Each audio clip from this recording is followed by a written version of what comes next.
This presentation establishes a comprehensive roadmap for urban resilience, beginning with physical and morphological resilience, detailing how polycentric models and high-connectivity geometries create a robust urban fabric. A critical focus is placed on fine-grained urban texture, emphasizing that small building footprints allow for incremental change, while 4 to 6-story buildings ensure passive survivability by remaining habitable without elevators or AC during grid collapses. Furthermore, it highlights how diverse ownership prevents vulnerability monopolies, and mixed-use integration supports local vibrancy. The flow continues into architectural resilience, discussing spatial flexibility and universal design, followed by social resilience, which examines the role of social capital and local cooperatives in protecting vulnerable groups. Finally, the session concludes with a summary of takeaways, framing every disruption as a feedback loop to enhance the city's systemic ability to adapt and transform. The physical form of the city, or its morphology, acts as the primary line of defense against systemic failure. A resilient urban fabric is not a static artifact, but a dynamic configuration characterized by a departure from monocentric, rigid structures toward fluid, distributed, and multi-scale organizations. Within the framework of complex adaptive systems, urban morphology determines the capacity of a city to absorb, recover from, and adapt to adverse events. By strategically manipulating the spatial arrangement of neighborhoods, streets, and blocks, urban designers can create a robust physical foundation that supports both technical efficiency and social vitality. Transitioning toward a polycentric urban model is a strategic necessity for modern cities facing increasing environmental and technical threats.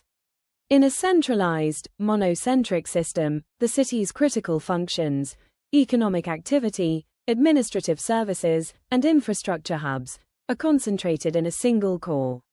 This creates a high risk of cascading failures, where a disruption in the center paralyzes the entire metropolitan region. Polycentricity, by contrast, decentralizes services and amenities across multiple urban nuclei, effectively reducing the single point of failure risk.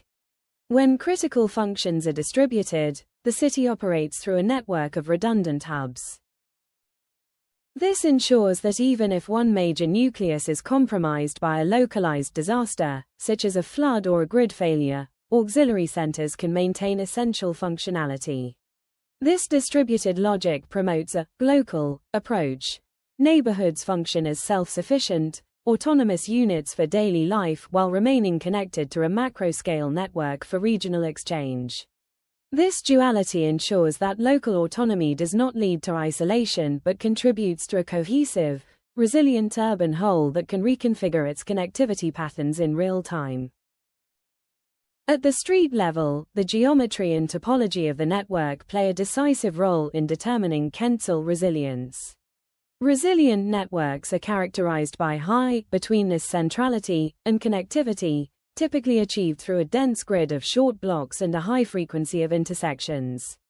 This configuration provides the system with inherent, functional redundancy. Unlike hierarchical or tree-like street patterns, common in 20th-century suburban sprawl, high connectivity networks offer multiple alternative paths for movement. This topological redundancy is critical during emergency scenarios, such as evacuations or post-disaster logistics, where specific segments may be rendered impassable. Furthermore, high connectivity geometry fosters spontaneous social interaction. By increasing the probability of encounters at connected nodes, the street network serves as a social infrastructure, building the social capital and latent community ties necessary for collective action during recovery. The geometry of the street, therefore, is not merely a conduit for traffic but a primary driver of the neighborhood's self-organizing capacity. A resilient city must navigate between the structural vulnerabilities of hyperverticalization and the systemic inefficiencies of low-density urban sprawl. Instead, it advocates for a fine-grained urban texture, a dense, human-scale configuration that anchors the built environment in the human measure. This morphological approach prioritizes a diversity of small-scale lots rather than massive, monolithic blocks. Specifically, this resilient model favors a 4-6-story building height, which provides the optimal balance between high urban density and physical accessibility. This height allows for sufficient eyes on the street to foster safety while remaining functional even when technical systems like elevators fail during power outages. Such a texture is inherently more adaptable. Small parcels can be repurposed, retrofitted, or rebuilt with significantly less capital and systemic disruption than large-scale developments. This morphological diversity supports a high degree of land-use mixing, integrating small businesses, workshops, and residential units within a walkable distance. By ensuring that daily needs, such as hospitals, libraries, and markets, are embedded within this fine-grained fabric, the city reduces its dependence on long-distance transportation. This maintains legibility and accessibility for all citizens, particularly sensitive groups like the elderly and children, ensuring that the physical environment remains inclusive and operational even when macro transportation systems are disrupted. Furthermore, small parcels foster diverse ownership patterns, preventing economic homogenization and allowing the urban ecosystem to evolve organically. Finally, the physical resilience of the urban fabric is solidified through the principle of modularity. In resilient planning, the city is conceptualized as a panicky, a nested hierarchy of semi-autonomous modules. By decomposing the urban environment into these neighborhood modules, planners can create firewalls that prevent disruptions from propagating through the entire system. The objective for a resilient neighborhood is the attainment of resource autonomy through islanding capacity. This refers to the ability of a neighborhood module to decouple from the macro city and operate independently during macrogrid failures. By integrating decentralized energy production, such as microgrids, and localized water and waste management, the neighborhood module can sustain its essential functions during a broader systemic collapse. This modularity does not imply isolation. Rather, it provides a safety mechanism that allows for rapid reorganization. When the macrogrid fails, the islanding neighborhood maintains the overall functionality of the city by acting as a stable, autonomous refuge, thereby ensuring systemic robustness against contemporary technical and environmental threats. Architectural resilience focuses on the lifespan, versatility, and performance of individual buildings and their immediate surroundings. If the urban fabric provides the structural skeleton of a city, then architecture serves as its adaptive skin, a living, breathing interface that must mediate between internal human needs and external environmental or socio-economic pressures. In the context of contemporary urban challenges, architecture can no longer be viewed as the creation of static monuments. Instead, it must be reimagined as a dynamic system capable of becoming, rather than just being. This section explores how architectural resilience is achieved through the integration of spatial flexibility, regenerative design, and social inclusivity. The most resilient building is fundamentally defined by its capacity for transformation. Historically, buildings have been designed for specific, rigid functions, leading to premature obsolescence when economic or social conditions shift. To counter this, architectural resilience champions spatial flexibility, the design of structures that can facilitate hybrid uses and transition seamlessly between residential, commercial, and light industrial purposes.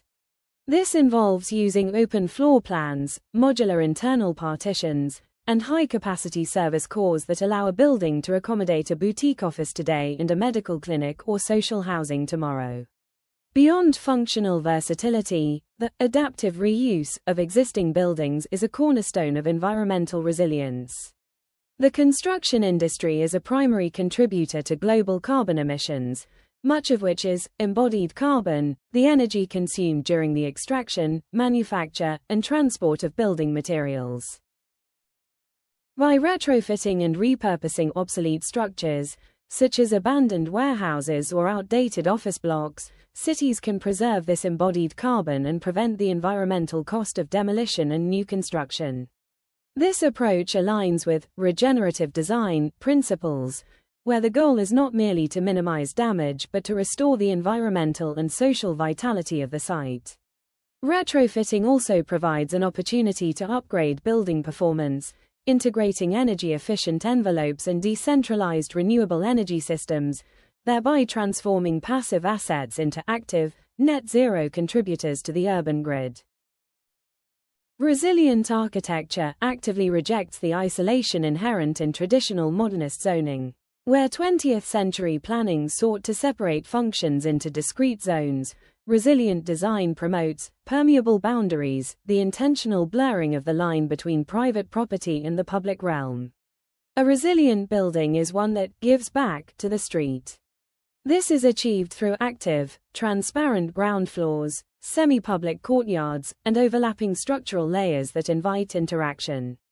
This permeability fosters what urban theorists call compressance, the simultaneous presence of diverse social groups, services, and activities within a single space or building cluster. When a building hosts a mix of residential units, co-working spaces, and neighborhood amenities like libraries or small clinics, it creates a 24-hour cycle of activity.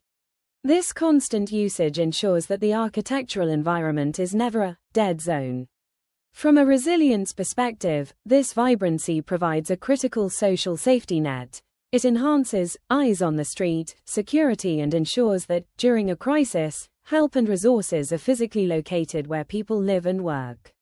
The building ceases to be a static artifact and becomes an active participant in the neighborhood's daily life and emergency response network. A central tenet of this framework is that true resilience must be inclusive. An architecture that only serves the able-bodied and economically stable is inherently fragile. Universal design, often referred to as design for all, is the architectural methodology of creating environments that are usable by everyone, regardless of age, size, ability, or disability. This is not merely about compliance with accessibility codes. It is about recognizing that a city's robustness is measured by how it treats its most vulnerable members. Universal design involves the systematic elimination of physical barriers. In the resilient city, stepless transitions, wide corridors, tactile paving, and intuitive wayfinding systems are standard. These features are essential for the elderly, children, and individuals with physical or sensory impairments. However, their value becomes universal during a crisis. In an emergency evacuation, a building designed with clear, barrier-free circulation routes allows for faster and safer movement for everyone. Furthermore, by ensuring that the built environment is accessible to an aging population, architecture supports aging in place, which maintains the social continuity and intergenerational networks that are vital for community resilience. A city designed for the most vulnerable is a city that is more robust, more equitable, and more capable of rapid recovery for every citizen. Finally, architectural resilience must address the building as a metabolic unit.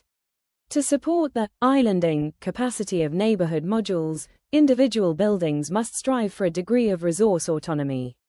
This involves integrating regenerative systems such as rainwater harvesting, greywater recycling, and on-site renewable energy generation via solar-integrated facades or rooftop wind turbines. When architecture is designed to produce its own resources, it acts as a buffer against macro-scale infrastructure failures. During a regional power outage or a water shortage, a resilient building can continue to provide essential light, temperature control, and water to its occupants.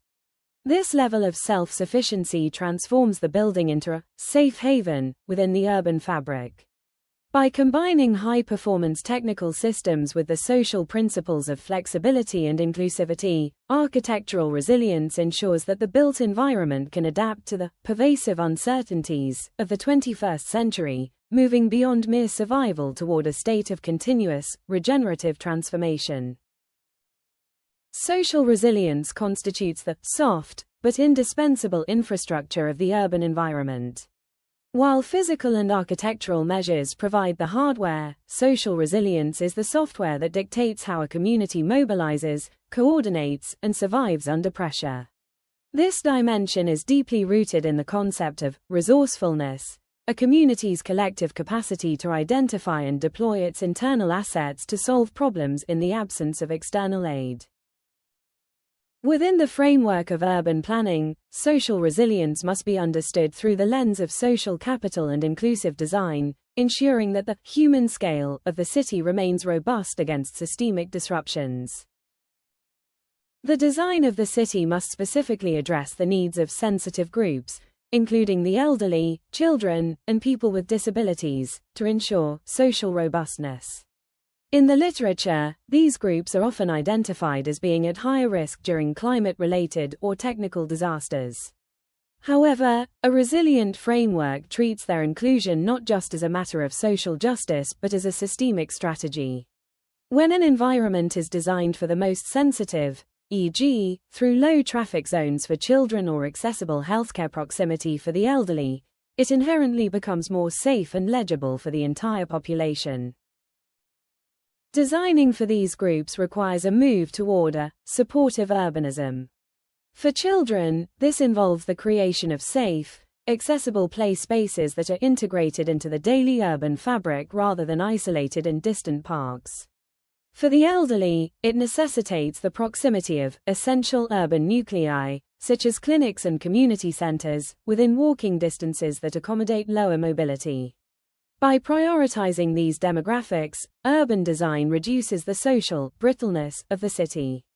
A city that successfully integrates its most vulnerable members is a city that possesses a higher threshold for social collapse and a faster capacity for collective recovery.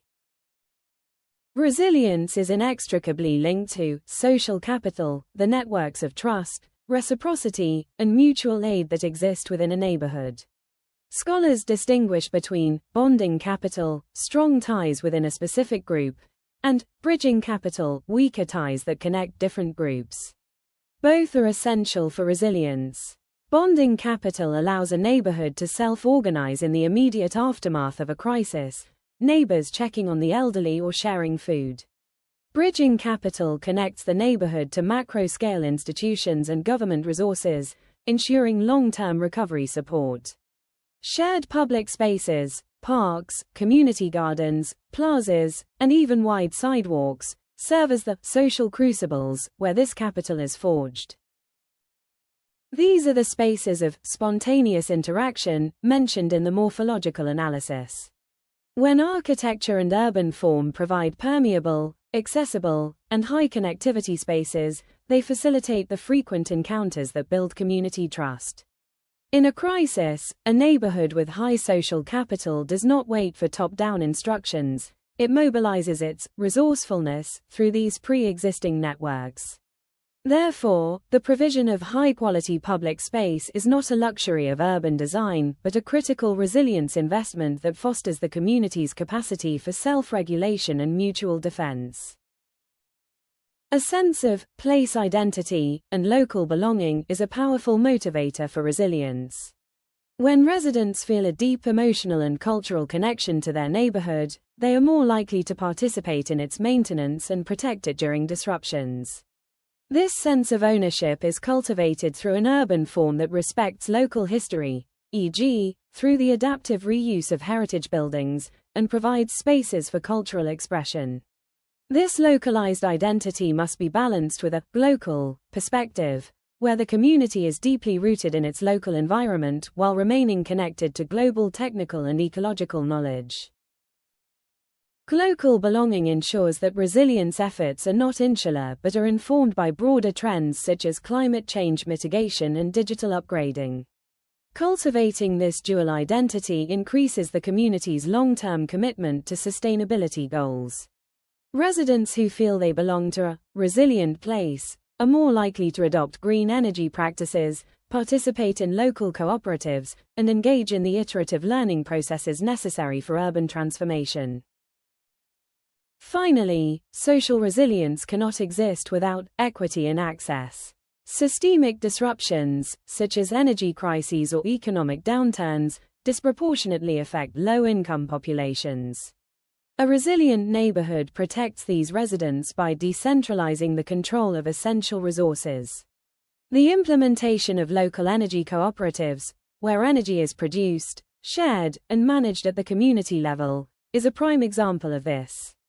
By reducing dependence on centralized, market-driven grids, energy cooperatives combat energy poverty and ensure that basic services like lighting and heating remain accessible to all, regardless of income.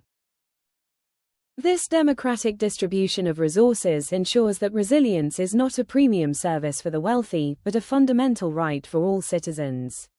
Equity in access prevents the marginalization of vulnerable groups during macro-scale failures, ensuring that the community remains socially cohesive and functionally operational. Thus, social resilience is achieved when the built environment serves as a platform for justice, empowering the community to manage its own future amidst pervasive uncertainty. The pursuit of social, physical, and architectural resilience is not a static destination but a continuous journey of iterative evolution. This framework has demonstrated that resilience is a multi-dimensional construct where the robustness of the urban fabric, the flexibility of architectural forms, and the equity of social capital intersect. By moving away from rigid, top-down planning models toward dynamic, complex adaptive systems, cities can cultivate the adaptive capacity necessary to thrive amidst pervasive uncertainty. The following points summarize the essential strategies and actionable insights derived from this integrated resilience framework. 1. Morphological redundancy and connectivity. Takeaway: urban planning must prioritize high connectivity geometries, short blocks and high intersection density, over hierarchical or cul-de-sac layouts. 2. Polycentricity and the logic of islanding. Takeaway: transitioning to a polycentric urban model is essential to prevent single points of failure. 3. Architectural adaptability and carbon preservation. Takeaway: design for spatial flexibility and prioritize adaptive reuse over new construction. 4. Social capital as critical infrastructure. Takeaway: invest in shared public spaces and permeable boundaries to foster community trust. Takeaway: resilience must be inclusive. Planning must ask, resilience for whom? In conclusion, the integrated resilience paradigm offers a regenerative vision for the 21st century city. By balancing the hard infrastructure of polycentric forms and net zero architecture with the soft infrastructure of social capital and equity, we create a living urbanism. This is a city that does not just resist change, but thrives through it, transforming pervasive uncertainty into an opportunity for continuous, human-centered evolution.